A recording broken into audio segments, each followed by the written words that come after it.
Olá turma, aqui é o professor Davi e hoje vamos fazer a explicação com algumas correções, no que for possível, da semana 3 do PET volume 4 dos sextos anos. Hoje vamos trabalhar o Ultimate Frisbee. Você já ouviu falar? Logo de início é colocado um texto que traz um pouco da história do Ultimate Frisbee. Para quem não conhece, é esse esporte aí apresentado no vídeo. O objetivo principal é sair do seu campo, passando o disco para seus companheiros de equipe, até chegar à end zone do campo adversário, a zona final, que é uma parte do campo defendida pelo adversário. Quem está com o disco não pode correr, no máximo fazer uma movimentação de rotação no próprio eixo, também conhecido como pé de pivô em outros esportes.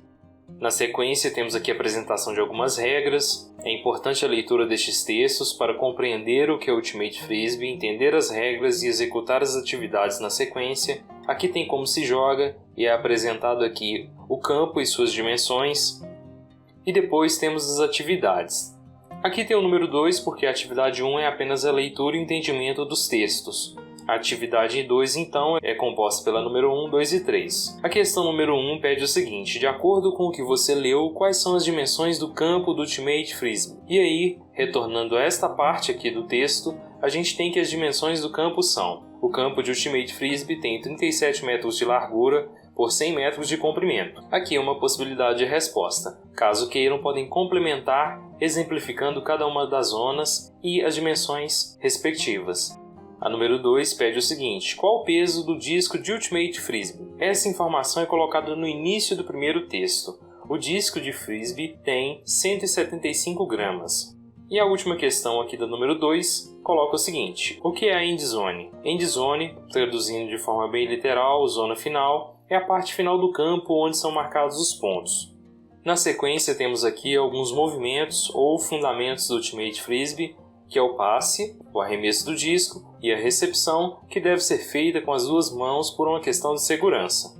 A número 3 pede a vocês para construir um disco de frisbee para praticar um pouco. Aqui traz algumas informações. Você pode confeccionar esse disco de frisbee com papelão ou então com pratos descartáveis. Você deve desenhar 2 círculos no papelão, ou então, para quem vai utilizar os pratos, não precisa fazer muita coisa, pois eles já estão no formato circular. Você deve recortar e deixar tudo pronto, e depois você deve unir os 2 pratinhos ou os 2 papelões que você cortou anteriormente, passando fita crepe ou fita adesiva para uni-los. Depois é só personalizar seu disco de frisbee e pronto. Esta parte do texto tem algumas etapas adicionais que eu preferi não descrever, mas você pode utilizar para confeccionar o seu disco de frisbee, ok? E depois é solicitado que você realize o jogo de frisbee em casa, seguindo algumas etapas. A primeira é: você deve convidar uma pessoa de sua casa para jogar com você. A número 2 pede que vocês fiquem um à frente do outro e lancem o disco. Repitam várias vezes, aumentando a distância